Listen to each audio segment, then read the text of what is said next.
তাই প্রতিবেশী দেশকে বলবো, আমার ভাইয়েরা, আপনারাও আমাদের ভাই, বন্ধুত্ব দিলে বন্ধুত্ব পাবেন।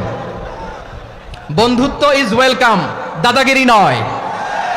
বন্ধুত্ব ওয়েলকাম, দাদাগিরি নয়, লাউড অ্যান্ড ক্লিয়ার। ভারত যদি বন্ধুত্ব দেখায় বন্ধুত্ব পাবে, কিন্তু ভারত যদি বাংলাদেশে আধিপত্যবাদ বিস্তার করতে চায়, বাংলাদেশের 18 কোটি জনগণ সেটা রুখে দেবে। ভারত যদি গৌর গোবিন্দের ভূমিকায় নামতে চায়, দেশের 18 কোটি মুসলমান শাহজালালের ভূমিকায় নামবে। আমার দিকে তাকান। আজকে যে টপিকটা নিয়ে আমি আপনাদের সামনে কথা বলবো সেটা হচ্ছে আমাদের ধর্মীয় জীবনে, সামাজিক জীবনে, রাষ্ট্রীয় জীবনে ঐক্যবদ্ধ থাকার গুরুত্ব। The importance of unity in our life. আমরা ঐক্যবদ্ধ থাকতে চাই কি চাই না? এই আপনাদের গলার আওয়াজ। আমরা ঐক্যবদ্ধ জীবনযাপন করতে চাই কি চাই না? চাই। ঐক্যের কোনো বিকল্প নাই। গত 50 বছর তো দেখেছি এ ডিসইউনিটি, অনৈক্য, বিভেদ, বিচ্ছিন্নতা আমাদেরকে কোথায় নিয়ে গিয়েছে। এই যে দেখেন, কিছুদিন আগে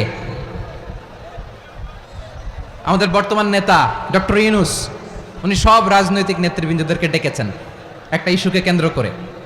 তার মানে গোটা বাংলাদেশ এক হয়ে গিয়েছে। আমরা সবাই উদ্বেলিত হয়েছে, উচ্ছ্বসিত হয়েছে, ঠিক কিনা বলেন? রাজনৈতিক নেতাদেরকে ডেকেছেন উনি, আমরা এক হয়েছি। এরপরে ধর্মীয় অঙ্গনের যে লিডাররা, বিভিন্ন ধর্মের, শুধু মুসলিম না, সবাইকে ডেকেছেন, আমরা ঐক্যবদ্ধ হয়েছি। এটাকে বলে ন্যাশনাল ইউনিটি, জাতীয় ঐক্য। যে কোনো ধরনের কনস্পাইরেসি, ষড়যন্ত্র, আধিপত্যবাদ মোকাবেলায় জাতীয় ঐক্যের চেয়ে মোক্ষম হাতিয়ার আর নাই। আমাদের একটা প্রতিবেশী দেশ আছে, আমরা আমাদের দেশ নিয়ে যত ভাবি তারা তার চেয়ে বেশি ভাবে। কথা বুঝতেছেন না? আরো ভেঙে বলতে হবে। হ্যাঁ, আমরা আমাদের দেশ নিয়ে যত উদ্বিগ্ন, এদের আরো টেনশন বেশি। বলেন, আমাদের দেশে শান্তি আছে না নাই? আমরা হিন্দু মুসলিমে কখনো দাঙ্গা লাগে? আসতে বলেন, কেন লাগে? ওদের পূজা পার্বণে আমাদের মাদ্রাসার ছেলেরা যে পাহারা দেয়, চিল্লায় বলেন ঠিক কিনা? আমাদের তাফসির মাহফিলের সময় ওরা ডিস্টার্ব করেন, ঢোল বাজায় না।